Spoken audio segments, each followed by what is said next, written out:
Hello friend, સચિના કિચનમાં આજે આપણે બનાવીશું બટાકા પૌવા. બટાકા પૌવા બનાવવાની શરૂઆત કરીએ તો તેના માટે મેં અત્યારે એક કઢાઈ લીધેલી છે અને તેની અંદર 3 થી 4 ચમચી જેટલું તેલ લીધું છે અને તેને ગરમ થઈ ગયું એટલે હવે આમાં જીરું નાખ્યું.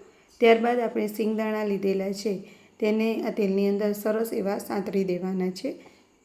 ત્યારબાદ સિંગદાણા સંતળાઈ જાય ત્યાર પછી તેની અંદર આપણે 2 નંગ જેટલા લીલા મરચાં લીધેલા છે, ઝીણા સમારીને લઈ લેવાના. તેની સાથે જ આપણે મીઠા લીમડાના પાન અંદર એડ કરીશું.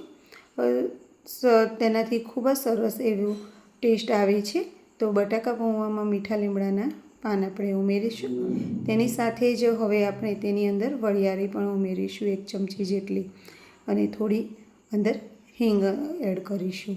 આ રીતે સરસ એવા આપણા મસાલા થઈ રહ્યા છે. તેની સાથે જ રેગ્યુલર મસાલામાં આપણે હળદર એડ કરવાની છે.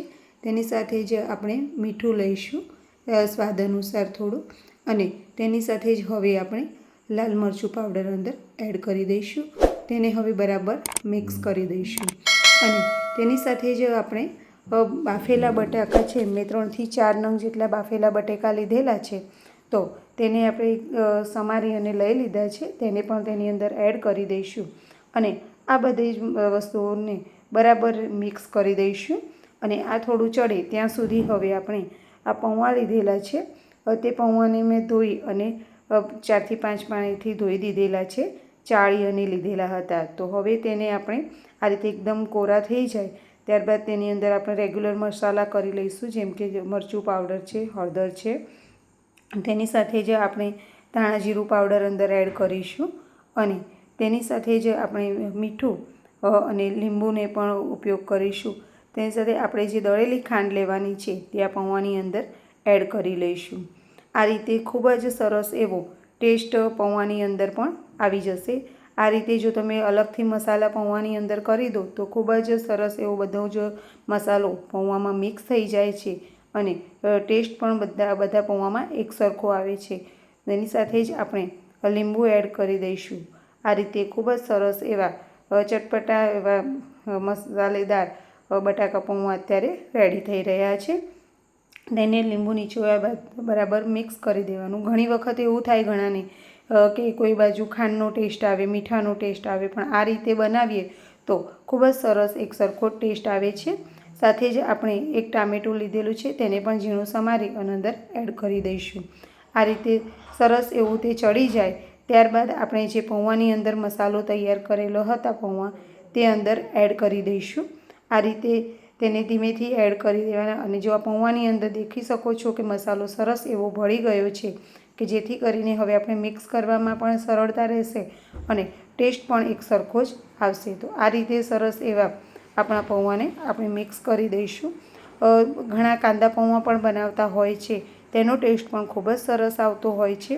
આ રીતે સરસ એવા પૌવા આપણા બની અને તૈયાર થઈ ગયા છે. તો હવે તેની ઉપરથી થોડો મસાલા આપણે કરી લઈએ કે જેથી કરીને તેનો ટેસ્ટ વધારે સારો આવે. તો તેના માટે મેં અત્યારે ખાંડ ઉપરથી ઉમેરી છે.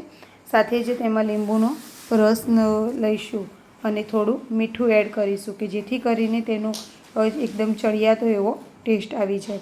તો ખૂબ જ ટેસ્ટી અને સૌને પસંદ આવે એવા બટાકા પૌવા આપણે અત્યારે બનાવી અને રેડી કરી દીધેલા છે સચિના કિચનમાં. તો તમને આ મારા વિડીયો કેવા લાગે છે તે કોમેન્ટ કરીને મને જરૂરથી જણાવજો. આ બધું જ આપણે 2 થી 3 મિનિટ માટે ગેસ ઉપર જ બરાબર મિક્સ કરી લઈશું એકદમ ધીમા તાપે કે જેથી કરીને બધો જ મસાલો એક સરખો એનો ટેસ્ટ આવે.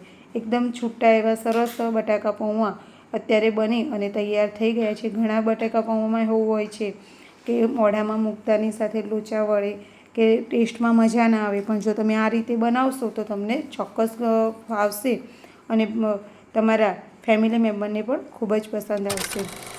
તો સર્વિંગ પ્લેટમાં લઈ અને સર્વ કરી લઈશું. મારા વિડીયો જો તમને ગમતા હોય તો મારા વિડીયોને તમે લાઈક અને શેર જરૂરથી કરજો.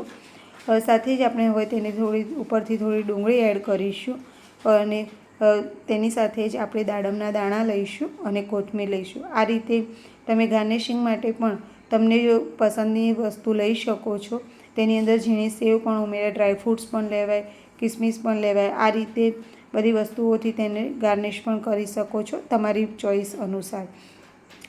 સચિના કિચનમાં આવી રહેલા વિડીયો તમને કેવા લાગે છે તેને લાઇક અને શેર કરવાનું બિલકુલ પણ ના ભૂલશો. અને જો તમને મારા વિડીયો ગમતા હોય તો મારા વિડીયોને તમે કોમેન્ટ કરીને જરૂરથી જણાવજો કે મારા વિડીયો તમને કેવા લાગે છે. અત્યાર સુધી જો સચિના કિચન નામની સબસ્ક્રાઈબ ચેનલ ન કરી હોય જરૂરથી કરી લેજો. નવા વિડીયોમાં મળીએ. By friend.